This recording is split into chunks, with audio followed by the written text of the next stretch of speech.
Good evening and welcome to the Massachusetts College of Liberal Arts in the beautiful Berkshire Mountains of Western Massachusetts. Each spring semester we host a lecture series called Green Living Seminar.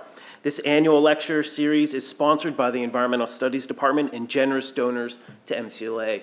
Thank you all for being here in the audience tonight. After tonight we have 2 more Thursday evening lectures and I hope to see you at those as well. Tonight's lecture series continues our theme, Greening New England. Each week, we've been learning about the different organizations that are working to make New England more sustainable for both people and the environment. Tonight's presentation is titled, Making Energy More Sustainable in Massachusetts, and will be given by Chris Mason. Chris is the Green Communities Western Massachusetts Regional Coordinator. Since the start of 2023, Chris has been providing local support to help Western Massachusetts municipalities reduce energy use and climate change emissions by implementing clean energy projects in municipal buildings, facilities, and schools. Before that, Chris served for 15 years as the Energy and Sustainability Officer for the City of Northampton, where he implemented projects and initiatives that drove reductions in energy use and climate change emissions and shifted to renewable energy sources in Northampton's municipal, commercial, and residential sectors. Chris holds a master's degree in resource management and administration from Antioch, New England, a bachelor's degree in electrical engineering from the University of Connecticut, and is trained as an elementary and middle school level teacher.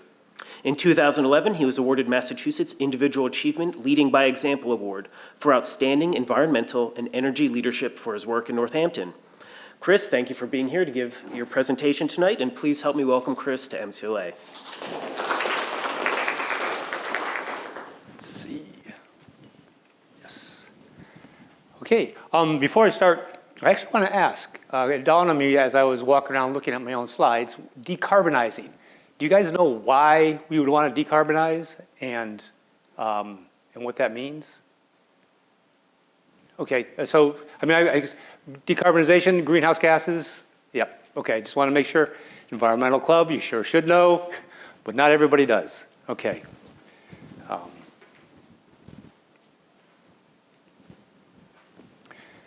All right, so back in 2008, Massachusetts passed the Global Warming Solutions Act, and that started the Green Communities Program.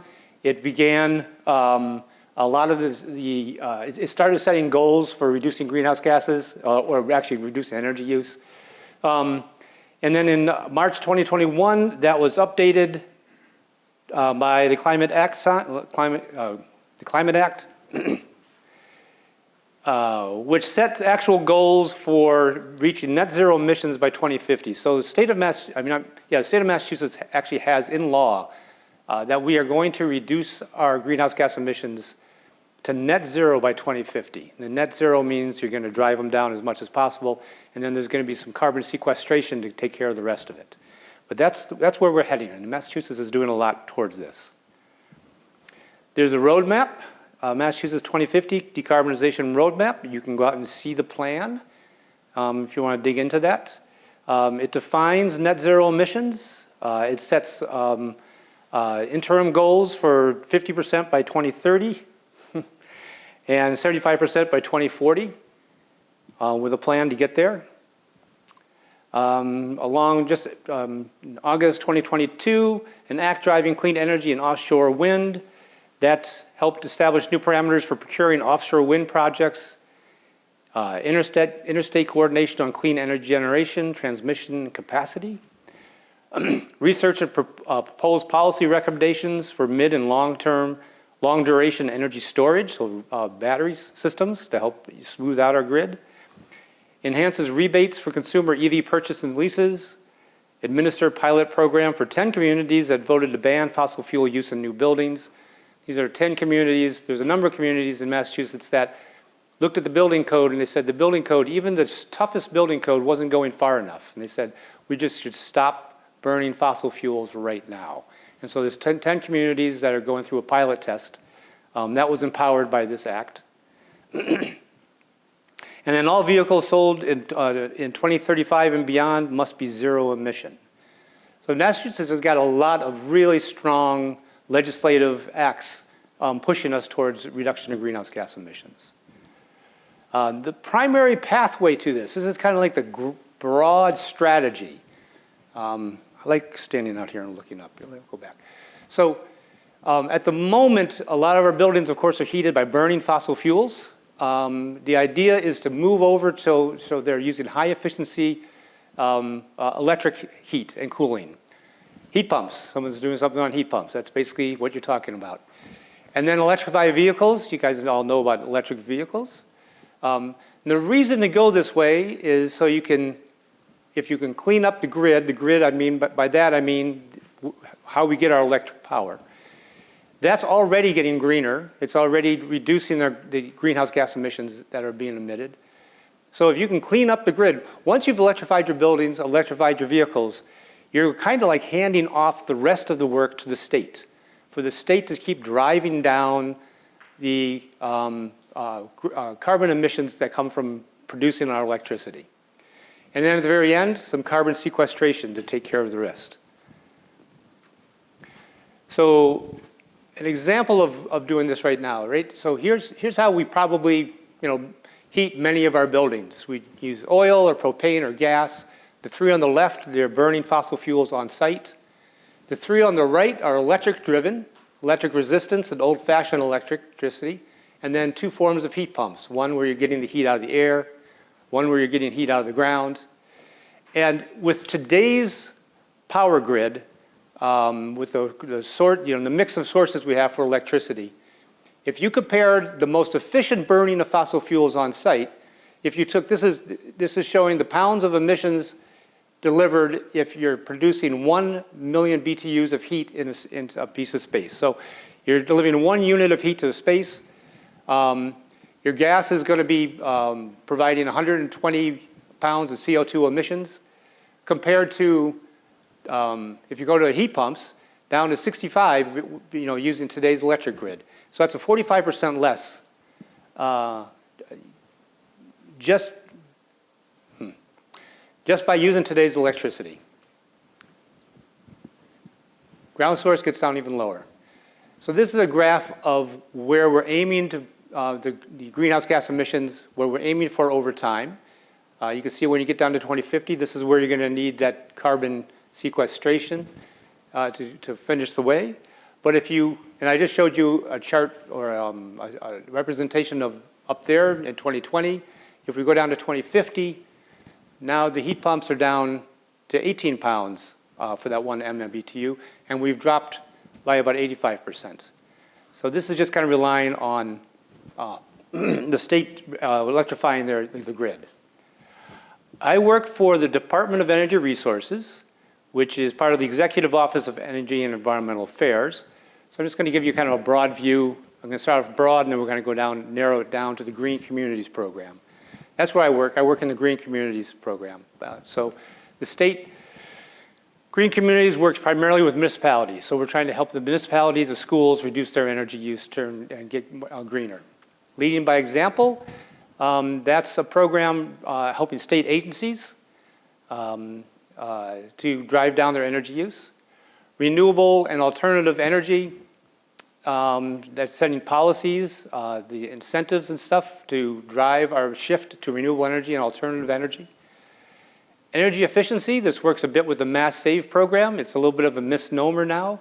It does do energy efficiency, but that program is also looking at decarbonization now. So it's kind of shifting with, instead of just trying to reduce energy use, reducing greenhouse gas emissions. So that's kind of a broad, it's a bit broader than its name says. And then a group that just does policy planning and analysis. If you go to this website, the DOER just held a recent town hall. If you're interested in what the state is doing and you want to see a bit more in detail on all of these guys, you can go and you can watch the town hall, you can download those slideshows. I'm probably going to give you guys a little tips of ideas to take away instead of giving you kind of a really in-depth piece here. So, in 2023, key accomplishments. The latest building codes came out, and Massachusetts has got a number of building codes, which is really driving down the energy used for our new houses.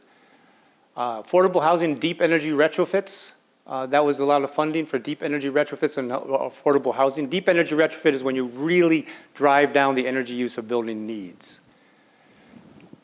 More EV rebates, so we put in place incentives for electric vehicles. The Green Communities Program I was talking about is ongoing, and leading by example grants going to the state agencies. There's a lot of money coming down from the feds. So DOER has set up a group of people to start to capture that. So we've got hired people and stuff to start grabbing the money coming from the feds. The Grid Modernization Advisory Council. For a long time, there's been an Energy Efficiency Advisory Council that's directed the utilities on their energy efficiency programs, the mass save programs. So the utilities have to come in every 3 years and come up with a new set of plans for the energy efficiency. And the Energy Efficiency Advisory Council was the one that guided them and basically told them what they had to do. And allowed them to make money doing it too. One of the things we're running into right now is you can try putting in a PV array. If you've got a bunch of neighbors put in a PV array, solar array on their house, and you go to put yours in, the utility might come back and say, well, our transformer's full. You got to pay $15,000 to put a new transformer in. That's a minor example, but it's a definite problem that at the moment we have places where the utility is getting too loaded with renewable energy, and they need to modernize the grid. So this last year we formed the Grid Modernization Advisory Council that again is going to be working with the utilities, but in this time, how do we get them to make the grid so it can handle the renewable energy that we need to have on there? And how can it handle the loads that we're going to have when we start to electrify? So you have your cars and your homes, your homes are being heated, your cars are being powered by electricity. How does the grid actually handle all that? So that's been put into place. They did a study, technical potential for solar study. So statewide, you can go on, you can see a map that shows all the different aspects of any piece of property, just what possibility is there to put solar on that piece of property. And then charging forward, we're going to need batteries to kind of smooth things out. So state is kind of ramping up their studying of energy. Where can we use energy storage to help the grid? And then Section 83C, Round 4, offshore wind solicitation. I believe today they got their second batch of proposals for putting offshore wind out there. 2024 key projects, what are we aiming for? The building energy reporting and building codes. So building codes is continuing. Building energy reporting, there's going to be places where very large users of energy have to start reporting their energy use. So it's that way you can kind of, New York did this, you could see in places where, I don't know, one medical center came in with a certain amount of energy use, another medical center, their energy use was 5 times as much. You could tell that someone's doing something right, someone's not doing something right. So they kind of gives us guidance on where we can go to try to find more savings. So the Massachusetts Mass Save program, they're going to come up with a new 3-year plan next year. Climate leaders and state government decarbonization, that's got to be, that's got to be part of oh, I know. I'm so sorry. Climate Leaders, new program, actually with my program, with the Green Communities program. I'll get to that later on. And state government decarbonization, I'm not sure what that is. Deploy federal funding. There are, as I said, a lot of funds coming through. We're just looking to grab that fund and move it out.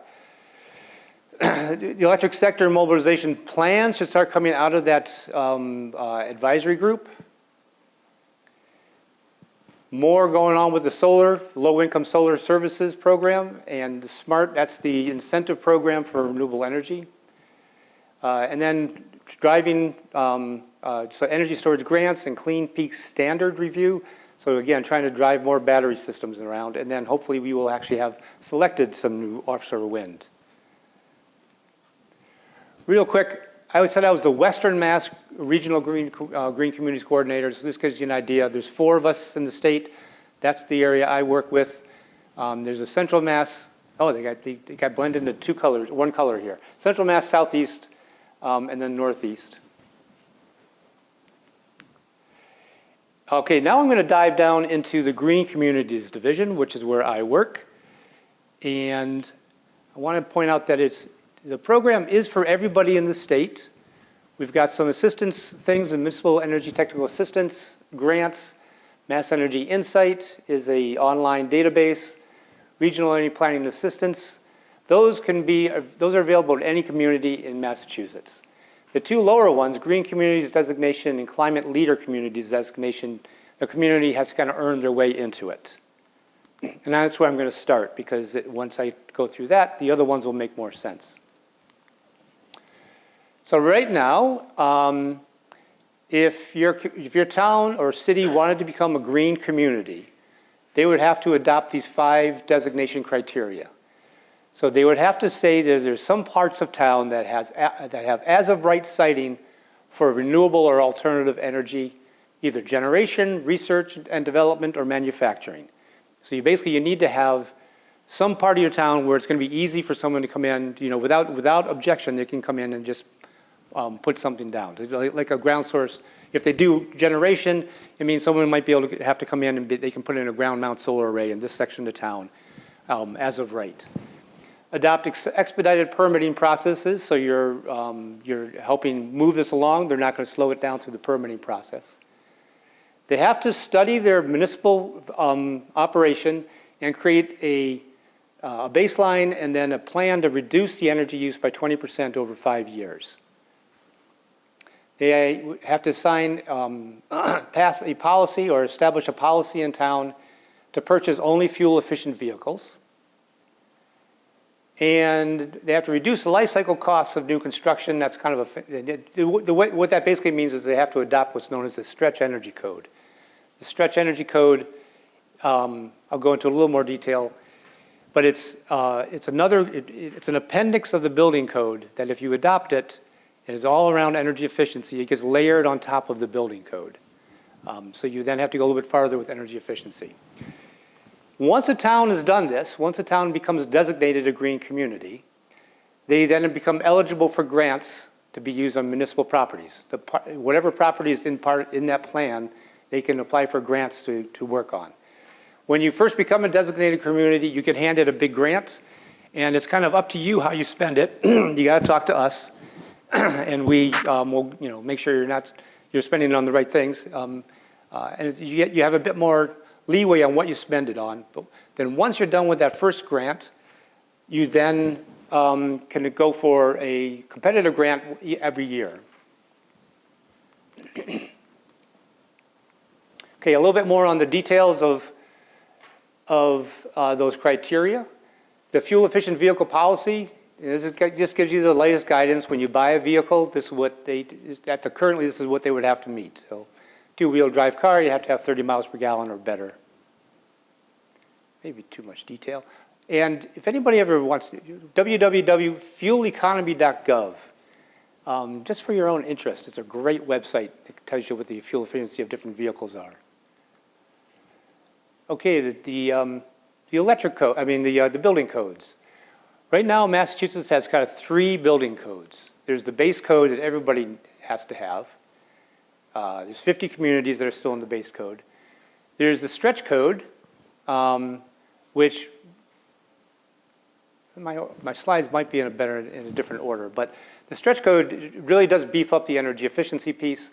And then the specialized code is because people pointed out that the stretch code actually didn't really define or call for net zero, and the specialized code adds a little bit more and tips you more towards net zero.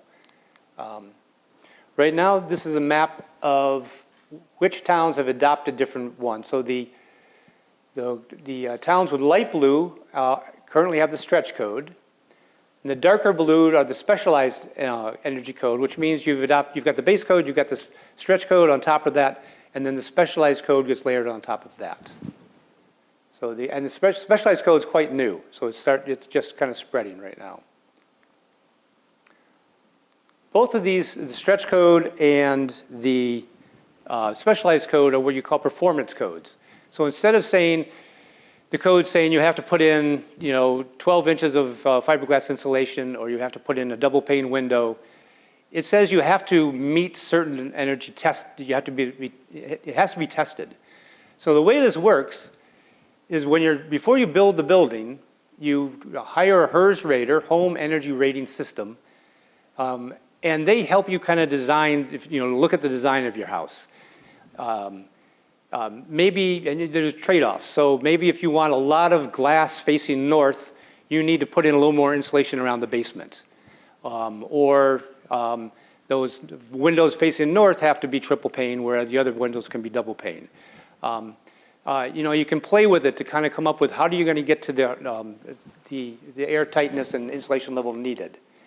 And then once the building is being built, you do in-process inspections, so a duct tightness test to make sure your ventilation ducts and your heating ducts are tight enough. This is a picture of someone doing a blower door test. You close all the windows and everything, and you stick this contraption in your door, you turn the fan on, and you try to get it to 50 PSI difference between inside and outside. And then you can go walk around, and then when you get that 50 PSI difference, you measure how much air is flowing through. That tells you how leaky your house is. It also means that if it's too leaky, it's like your house really needs to be tighter to meet the code, you can go around with either a smoke pen, an infrared camera, other devices, and you can see where that air is leaking through. And you do this before the sheetrock goes up. You do it before things are closed off. And then when the house is all built, you come back, you do another blower door test, and you adjust the energy modeling based on what the actual construction was, and you now know your house is going to perform the way you meant it to. So it's not just following prescriptive code, but you actually have to build a house that's tested to actually work well. Over time, you can see the HERS rating, Home Energy Rating System. This little chart over here gives you an idea of what this is. Old existing homes, you would say, might have a HERS rating of 140. Before we started driving prescriptive codes, the spec house might have been around, you might have gotten about 100. If you get down to 0, you're actually producing as much energy on site as you're using. So that means you're going to need some kind of PV array or some other energy producer on site. Right now, on Massachusetts average, we're building to a HERS 51. And you can see over time, the gray bar is the base code, the blue bar is the stretch code, and this is a very simplified history of the HERS ratings. But as the stretch code dropped, the base code kind of followed afterwards. And right now, we're 2023, 2024, the specialized code is dropping down to a pretty tight level, and actually, specialized code is dropping down there, and then the stretch code is going to be doing that in July. And this is probably about as low as you're going to get it before you need to get lower, you're going to have to start putting PV arrays on there. All right, so the Green Communities Program, municipalities, this is kind of a list of the types of projects that they can apply for. They can, existing buildings, they can tighten up their envelope and change some of their equipment, HVAC, domestic hot water.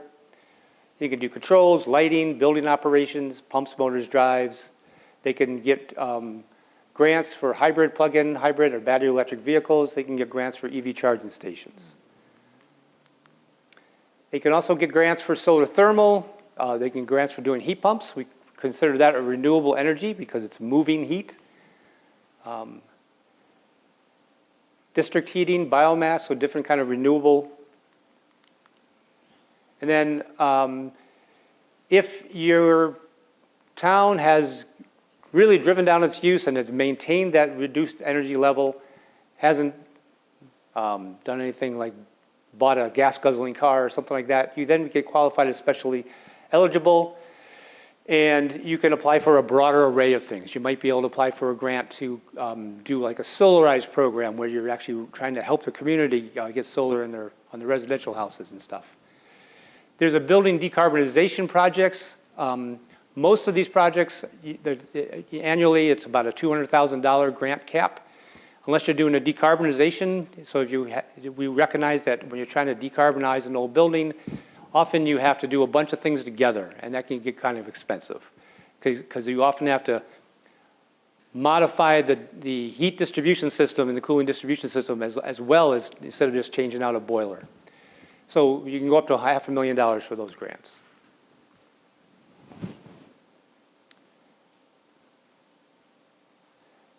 Okay, so why did I have this in here? This is a little bit too much detail here.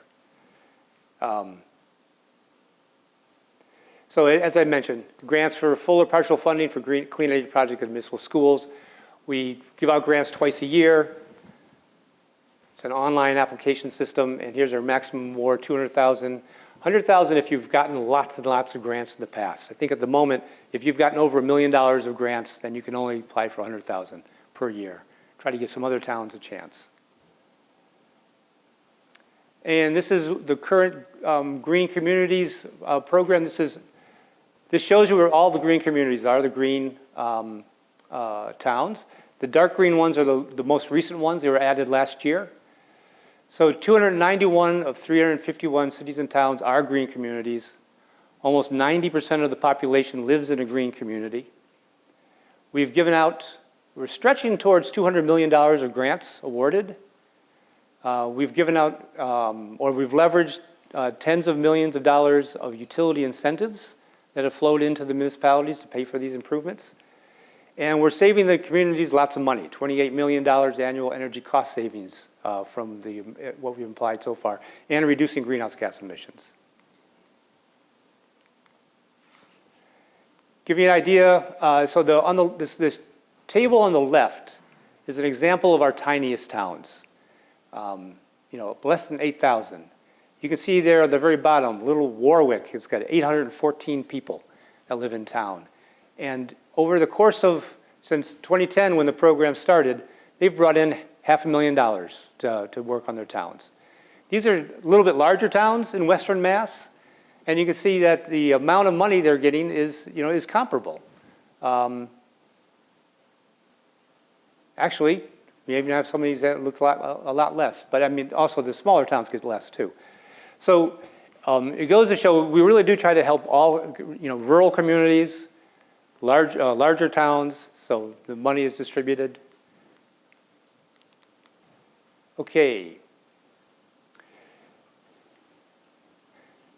I'm going to focus on the second bullet down here, aligns resources for municipalities with energy and environmental affairs, energy and climate goals.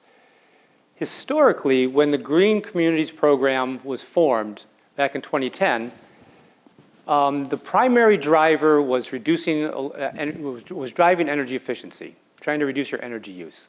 And that could very well have meant taking an old boiler and putting in a more efficient boiler. You're still burning a fossil fuel.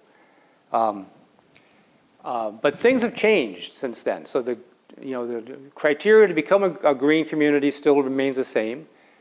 And yet things are changing. The state, the focus has changed. Mass save incentives have changed from going from energy efficiency. Again, they're going to greenhouse gas reductions, driving down carbon.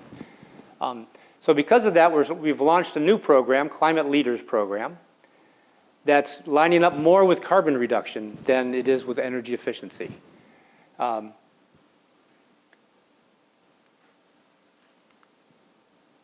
the left is the Green Communities criteria, and on the right is the Climate Leaders criteria.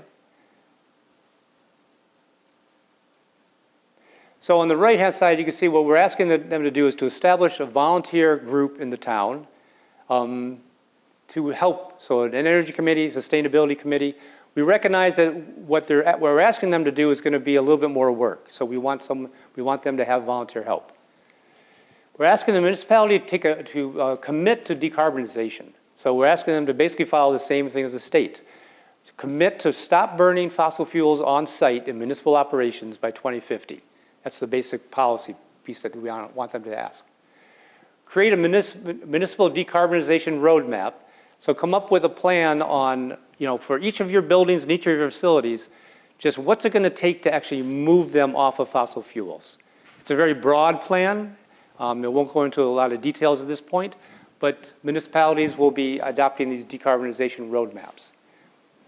Instead of purchasing only fuel-efficient vehicles, the ZEV is zero-emission vehicles, so we're asking them to do a zero-emission vehicle first vehicle policy.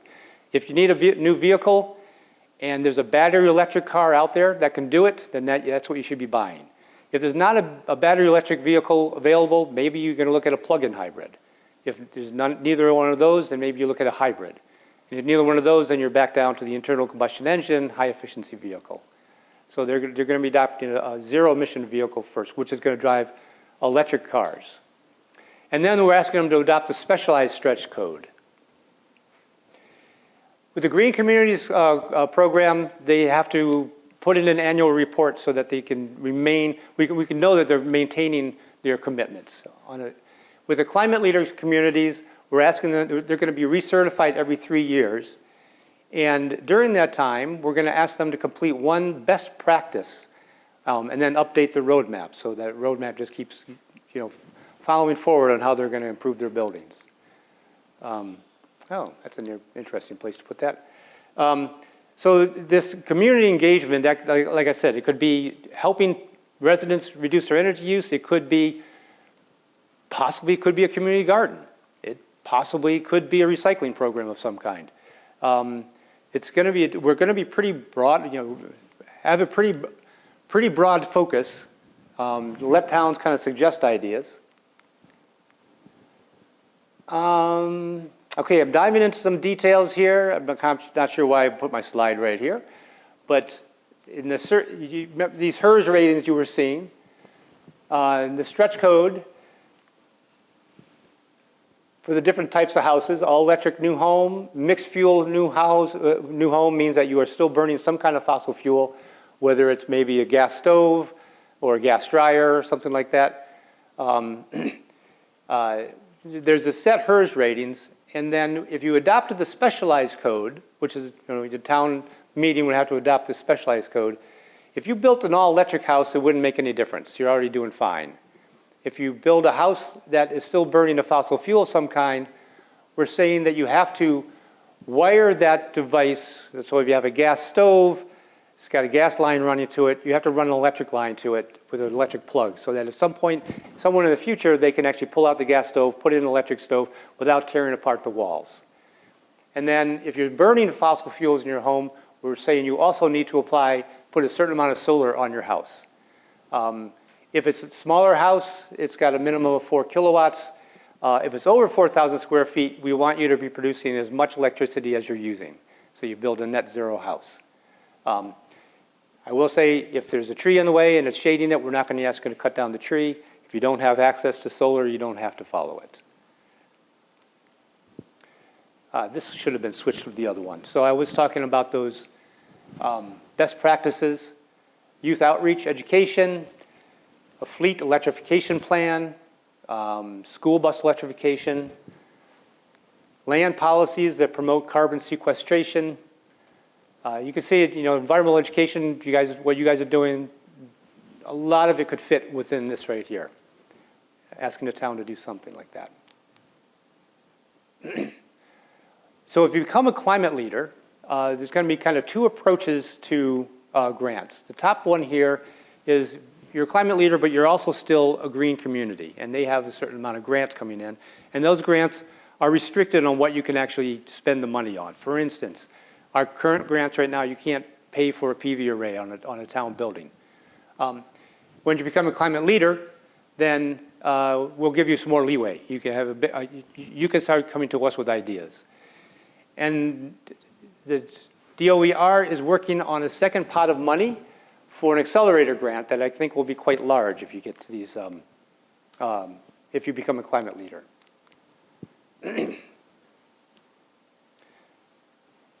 So these are the kind of ideas that you might be able to apply for that you couldn't apply for just under the Green Communities program. And now I'll go back to the three other programs which are available to anybody in Massachusetts, just real quickly. Doing all this kind of work, municipal energy technical assistance, doing this type of work, you need information from engineers.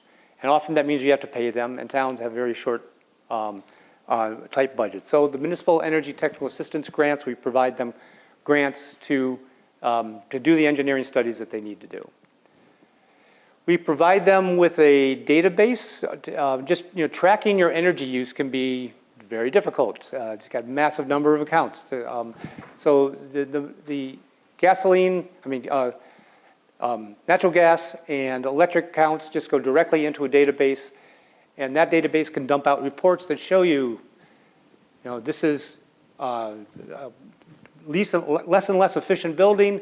This is using more and more energy. So the buildings up in this part of this grid right here would be the ones that you would really want to work on. And then we fund regional planning agencies. So out here it's the Berkshire Regional Planning Commission. So we give them money to help the towns because we have a lot of small towns. And so they provide all sorts of different assistance to the towns.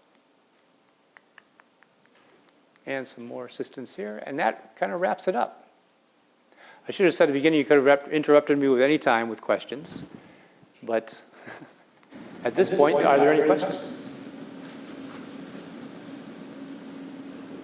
Can you think of like an exemplary project for, not climate leaders, because I know it's newer, but green communities, like what seemed to be the most effective at reducing carbon emissions, the most popular? So in a way I could say at different times. There was a while when we were funding LED lights. They really do save a lot. LED street lights use about 30% of the energy that the old-fashioned lights do. And there was a big run. There was a lot of green communities grants were coming in for LED lights. You go back to 2010, you took an old oil boiler, and you replace it with a high-efficiency gas engine. At that point, back when you were thinking about energy efficiency, that actually did a pretty good job. I know when I worked for the City of Northampton, the windows were in really bad shape in this one building. We replaced the windows. It's not very cost effective. And at the same time, we also added a lot of insulation and did air sealing, and I watched the energy use in that building just plunge. So really tightening up the building envelope can do a huge amount. For schools, if they're not being run well, the operating systems. So if you tighten it up, again, going back to my time in Northampton, I know that our schools were tightened up really well at one point, and then you get these really cold days, and someone's complaining about it, and so someone tweaks the control system so the heat comes on a little bit earlier, but they never turn it back off later on. And over time, that kind of curve, it's time for the heat to come on, time for everything to come on, goes up high and then cuts off fast. It starts to kind of spread back out again. So really maintaining your operating systems, so you're using things well. Those can be big savers. Going forward, it's not so much energy savings, cost savings, but greenhouse gas emission reductions. It's going to be, say, taking an old building that runs on steam heat, which is a very, very inefficient heating system, and converting that over to a heat pump. By the time you get done, you're going to in a building like that, I'm going to say for a school, if you probably all remember in your schools, you had these things called unit ventilators. They were the thing that blew air underneath the windows. So that's the way you ventilate a school very often is you just pull in fresh air from the outside, could be super cold, and you heat it up, and you bring it inside, and somewhere else you're pushing the heat out. So it's not, you need to get ventilation into a school because you have so many people in there. But if you could take that ventilation system and instead of just heating up the air and dumping it in, you put in a heat recovery ventilation. So you change your ventilation system so that as the air is coming in, there's air going out next to it, and you can transfer the heat from the air going out to the air coming in. That really drives down your energy loads. Add insulation, add air sealing, and now the building is using less and less and less energy to heat itself. And then you put in a heat pump in, and now you're starting to pull in heat from the outside. Instead of creating heat, you're just moving heat from the outside to the inside. And the greenhouse gases are going to go way down. So that's planned. It is happening. It's going to be an expensive and difficult thing to do in some buildings and easier in others. That's going to be one of the bigger challenges. And it's going to create a lot of savings. Yes? So you mentioned earlier building energy reporting, and I think the example you used was one hospital that's using a certain amount of energy and another hospital using about 5 times more. If you get that information, what do you do with it? Is there an enforcement method where you just talk to the hospital using too much energy, ask them to slow it down, or what's the process with that? That's a good question. I'm not sure what our plan is at the moment. I think in New York City, there was an enforcement mechanism to it. Yeah, I mean, ultimately there has to be an enforcement mechanism, doesn't there? Or it doesn't really do much. I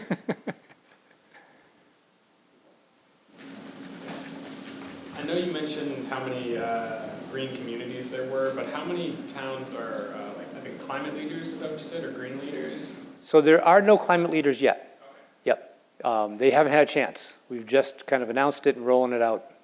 Yep.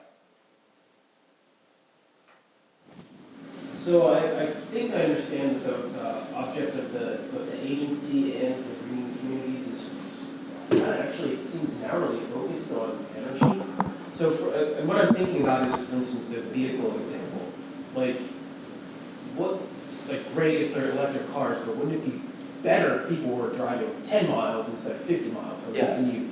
Or like one of the numbers that blew me away was the 4,000 square foot home cutoff. Like, do we need 1.5 people and a dog in 4,000 square foot homes?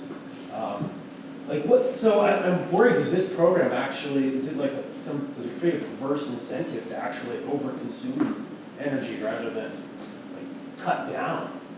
You know, you're always going to have that issue. You buy a more efficient car and you start spending less on gas. So you're tempted to drive more. There's always going to be that kind of push and pull in this. Those special, those every 3 years, that special community-wide piece, land use practices, design of your city, designing transportation hubs, trying to change the zoning so that you have more homes built closer to a transportation hub. These kind of things we're not requiring them to do it. It's too complicated, too much work on the local level for us to be involved, but communities can do this. So, particularly say, trying to reduce basically get people out of cars. There's a lot that towns and cities can do to get people out of cars. Whether it's, where the parking is, where do you allow people to drive? Do you keep it a 2-lane street on a, downtown, one of the larger cities is the 2 lanes going one way, or do you put more parking in there, or cut it off so you got a bike path going through? These things are going to change people's behaviors. So this doesn't do everything, but it does a lot. And I'm kind of trying to figure out where it goes in this. I'll go all the way back.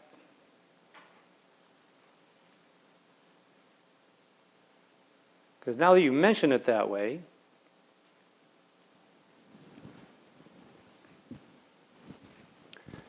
all right, I'm not sure where there's a municipal vulnerability aspect to this as well. So the green communities, we focus on mitigation, trying to stop greenhouse gas emissions.